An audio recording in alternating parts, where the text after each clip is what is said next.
Meu avô, a primeira vez que infartou, ele era muito jovem, ele tinha uns 40 e poucos anos. Depois do infarto do meu avô, o que foi orientado para ele? Evite frituras, cuidado com as gorduras, tira o ovo da alimentação, mesmo sem evidência científica absolutamente nenhuma. E aí, qual foi a estratégia? Olha, mas bota o remédio para colesterol, porque deve ter sido ele, mesmo não estando alto. Então, o que meu avô foi isso, saiu com remédio para colesterol, remédio para pressão e essa orientação alimentar. Bom, passados alguns anos, veio o segundo infarto. Agora nós acrescentamos um outro remédio aqui, porque esse é mais moderno. Bom, o que aconteceu? Anos depois, o terceiro infarto.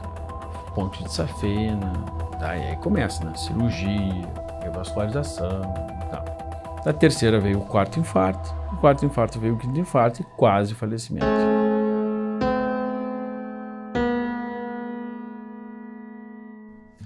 A estratégia medicamentosa, não que esteja errada, de todo errado, mas ela não resolveu a vida do meu avô. Por quê? Porque não era o remédio que faltava, era mudar algo na alimentação, no estilo de vida. E aí eu falei assim, vô, tu tomaria suplementos? Aí ele aceitou e foi muito diferente ouvir isso. E isso fez uma diferença tão grande, mas tão grande, né? Que até a esposa dele falava assim, nossa, o vovozinho tá querendo coisa. E coisa de gente antiga, pessoa antiga, né? Ele quer que o sobrenome vá para frente com alguém, né? Sorrentino. Meu avô me ajudou a me criar. Meu pai me teve com 18 anos, 19 anos. E meu avô foi um paizão para mim, porque ele era jovem, porque ele assumiu um papel que meu pai não conseguia assumir na época. Ele tinha que estudar, tinha que trabalhar, e não deixou faltar nada para mim nunca.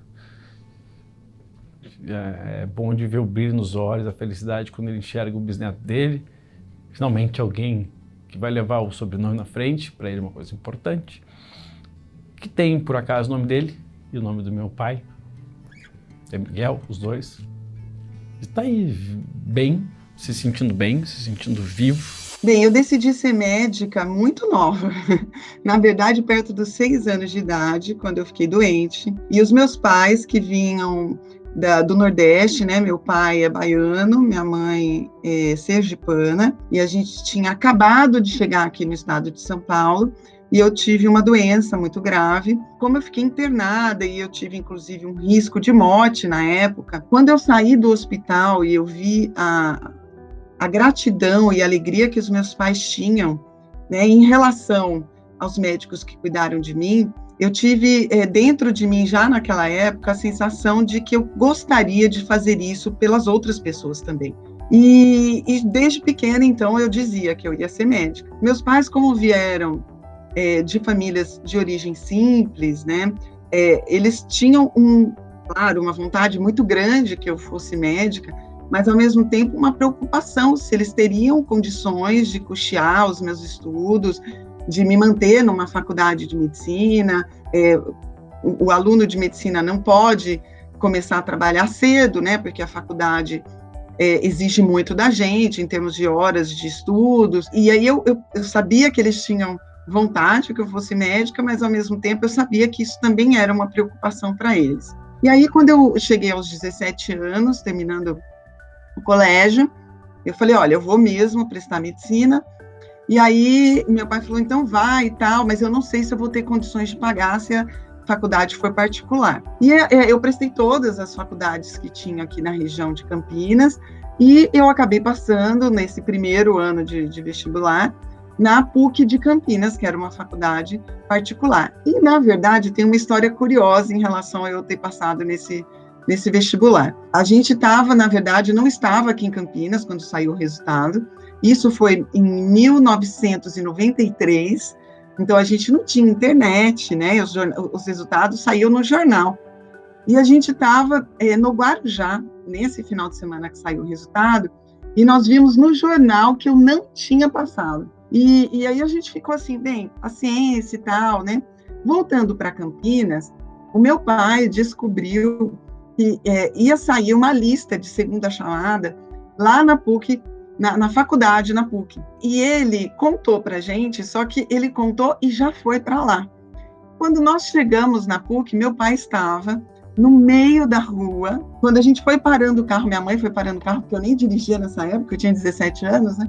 Minha mãe foi parando o carro e meu pai estava assim, ó, no meio da rua, mostrando que eu ia ser chamada na próxima chamada, feliz da vida, mesmo sem a gente ter nenhuma ideia se meu pai ia ter condições de pagar. Na verdade, ele fez um sacrifício, foi difícil, porque os 6 anos de faculdade, o custo é muito alto.